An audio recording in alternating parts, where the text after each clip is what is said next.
Howdy folks, this is Justro at Metcalf Mills bringing you Storytime Tuesday. But first I want to remind you about my Kickstarter. That link is down in the description box.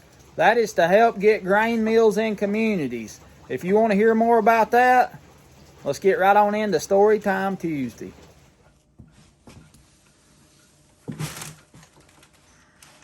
Folks, on today's Storytime Tuesday, I want to talk about something that's near and dear to my heart. And I know you may hear that a lot on here, but most of the things I talk about, they are near and dear to my heart. So I want to talk to you today about grain mills. And if you watch my channel, you ain't no stranger to that. And I want to just kind of go through the story of grain mills and how that has been maybe for the last 200 years or so, as best I can and as accurately as I can. So everybody knows you take a grain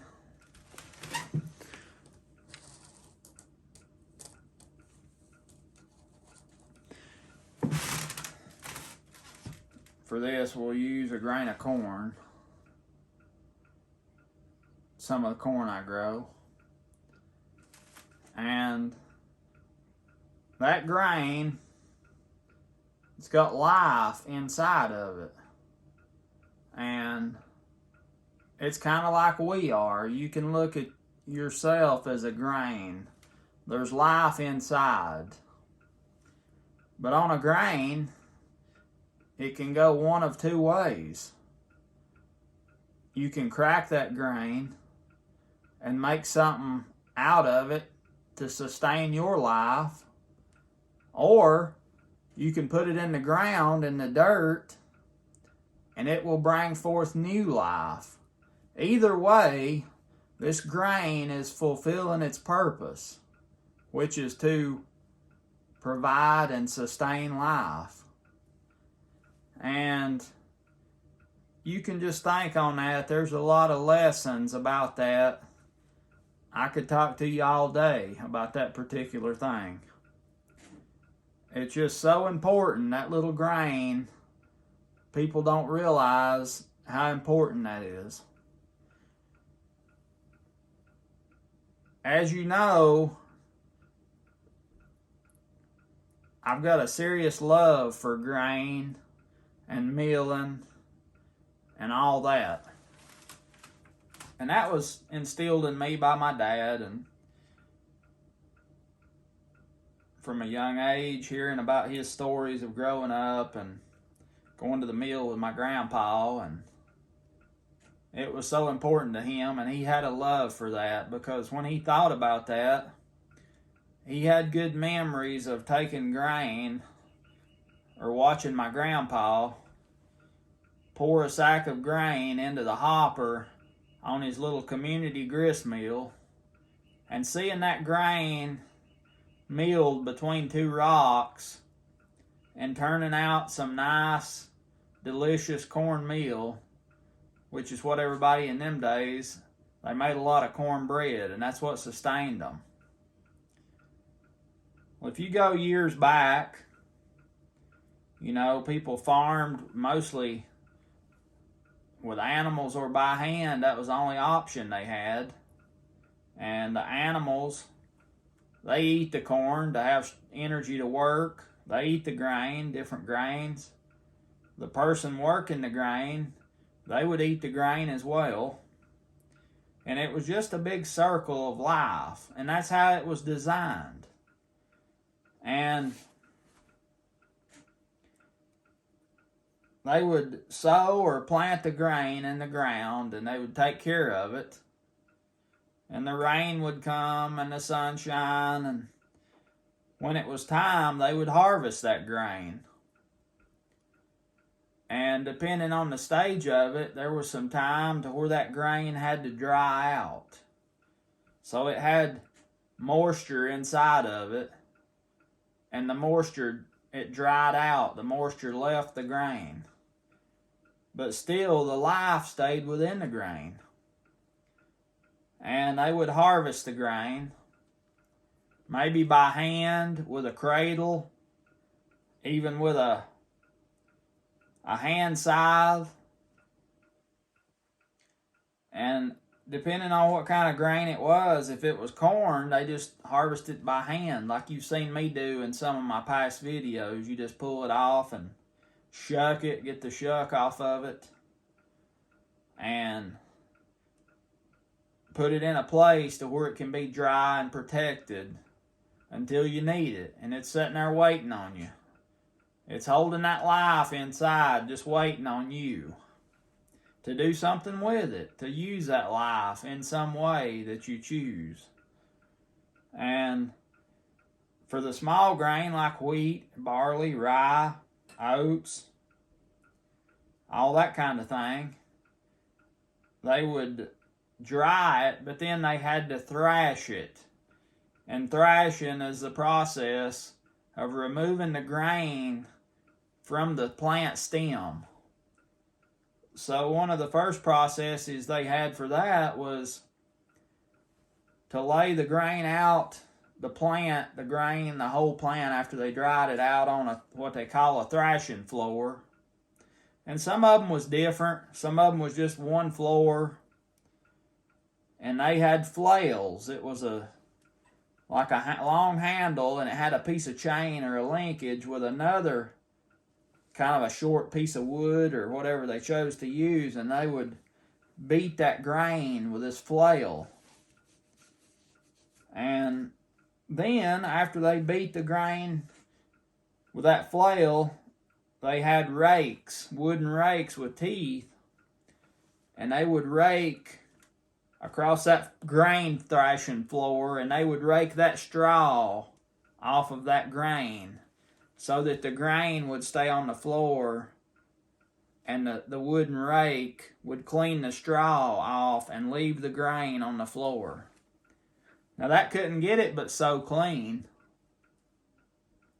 So you've got all this pieces of stem and probably some of the chaff and the surrounding of the grain in with the grain. So you had to use another process to further clean that grain before it was ready to use or plant.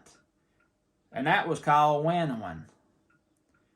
And the way they done that, there was a few different ways, but they didn't have fans or anything like we got today. They would gather all this grain up, and some people had a winnowing basket that was a big basket that they'd put the grain in, and two people would get on each side. They'd toss it up in the air. Well, when they tossed it up in the air, that grain would come out of that basket up in the air. And while it was there, they needed to do it when there was a breeze. The wind would come through and take all the light stuff off of the grain, and the grain, being heavier, would come right back down into the basket. They'd just toss it up and catch it, toss it up and catch it. And the wind would do the work of winnowing that offals out of their grain. And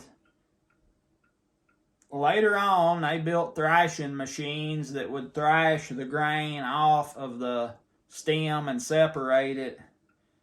And some thrashing floors had they had cracks that the grain could fall down into another floor, and the straw would stay up on the top. And then later on, they built big thrashing machines that they could thrash grain, and it had a big blower fan on it, and it would do everything. The grain would come out, for the most part, real clean, going from a bundle of straw with a head on it holding that grain into a clean flow of grain coming out of the thrashing machine. And I hope to show you that process one day with my thrashing machine.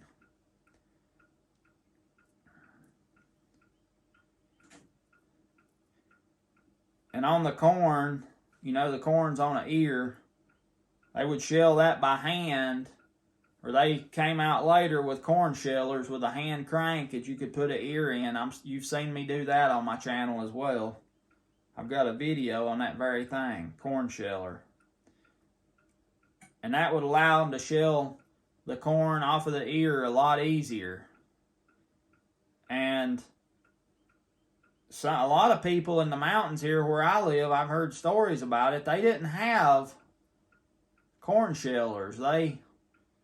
Their process was when they gathered all their corn in the fall and they put it in the corn crib, which is a building with slats on the walls. Some of them had wire. I've got a video on corn cribs as well. And they would dry that corn in there and leave it until they needed it. Once a week, usually on Friday, they'd go to the corn crib and get out a sack or two of that corn on that ear. And they'd take it to the house, and Friday night, I've heard my mother talk about it, they'd sit around and shell corn, picking out all the bad grains that was undesirable, had something wrong with them, separate them out, and keep only the nice, pretty grains for the next day to take to the mill and grind into their food stuff. And they get that all shelled out, sacked up. Next day they'd take it to the mill. And the mill was a place around here. Saturday was the day that the mill was running. You took your grain on Saturday. So, you know, a lot of the people in the community is going to be there getting their grain milled to take back home to eat for the next week. And they'd see neighbors and they'd talk and catch up on things and visit. All the while, their grain was getting milled. The grain mill uses 2 round stones.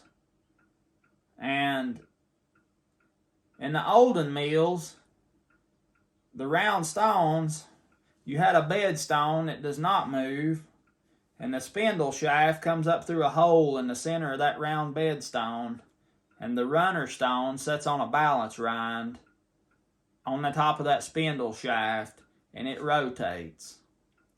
And the grain is fed into the top eye of that runner stone out of a shoe under a hopper.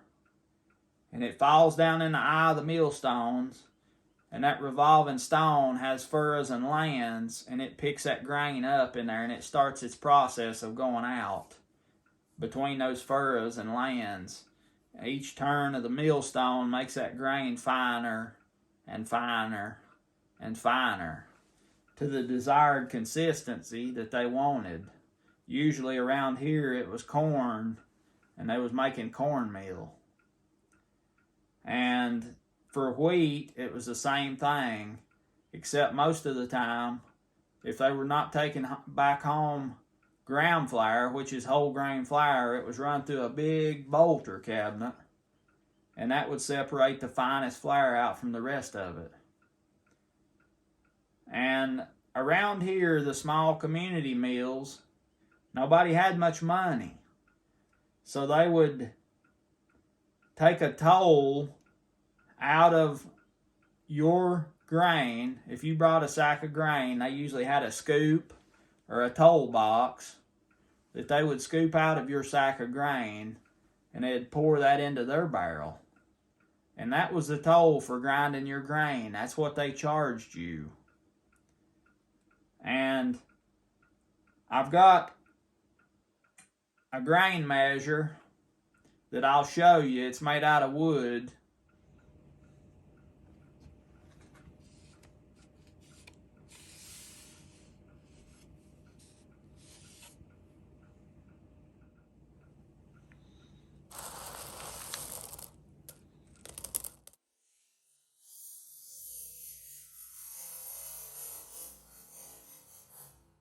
This grain measure, it will hold exactly 10 pounds. I know what I've read way back in the olden days, it was law from the old country as to how much a toll could be. It could be 1/10, 1/8, 1/6, but at time it was a law as to what the toll was, and if you was caught charging more than what the toll was, you was going to get in some trouble for that. And I've heard old millers talk about taking a toll scoop of grain out, and they'd be getting it out of there, about to reach it over and pour it into their barrel, and there'd be one grain of corn laying on the edge of that toll scoop, and they'd think, I hope that don't fall off. I hope that don't fall off. That was one grain. And it's just a different time now that we live in, and people don't realize the value of a grain. But right here, that's something that's life sustaining. That's not per se worth anything in monetary value, but to me, that right there is worth more than anything, because I know what's in it. I know what it is. I know its value, and its value is not measured. So then after the miller took his toll out, poured your sack of grain in the mill hopper, run it through his millstones, and sacked back up your milled grain, and you'd get it and tell your neighbors that you'd see them later, and you'd go back home with your sack of cornmeal or flour or whatever you was going to get milled. You'd take it home and dump it out in your meal box, and you'd scoop out all week what you needed to eat. And the next week you'd do the same thing.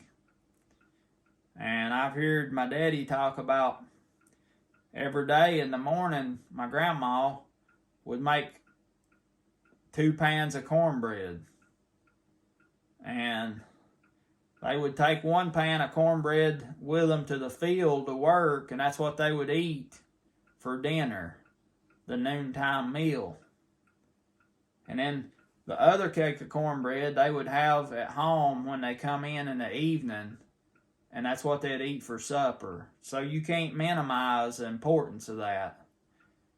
And also, people would cook cornmeal for breakfast in water, stir it up like a porridge, and they'd cook that and eat it, and they called it cornmeal mush. And they'd put, I guess they had salt, they'd put salt in it and butter, and it's good eating. It's really good. But I hope this conveys the importance of grain to you. And also, I want to try to encourage and make people aware of the value of grain. And it's a huge benefit to your health. I know people that have started eating freshly milled whole grains. They can't say enough about how it has benefited their health and improved their health. It's a miracle. I mean, you take something that's got life inside of it, there's no doubt. And it can be used in different ways for whatever needs you have. It's not just you plant a seed and you get fruit from it. It's you plant a seed, you get fruit from it, but you also can eat that same seed and make some of the best tasting food that you've ever put in your mouth. And the grain meal, you know, it's been around for thousands of years. It's always been important. And I've thought, you know, even in communities, sometimes they had different churches, but everybody went to the same grain meal. Now think about that. It's something special. It's a blessing. It's a miracle. It's a grain. I hope you enjoyed this video. I want to remind you of my Kickstarter, Grain Mills for Communities. It's my dream, and if you'd say mission in life, I want to bring back as many grain mills to communities as I possibly can. I want people to know what a fresh milled grain tastes like. I want them to know how good it feels to plant a seed in the ground, and later on you take care of that and care for it and you harvest that, and later on you put it in a stone mill and you grind it and you make some bread and all kinds of other things that you eat, and the circle goes on.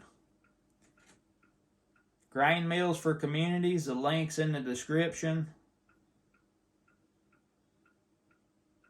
That's going to help get these meals produced a lot faster and get them out to folks, maybe even you, that need a grain mill, and communities. This is Justro at Metcalf Mills. I hope you enjoyed this Storytime Tuesday and hearing me talk a little bit about the value and importance of grain. I look forward to seeing you next time.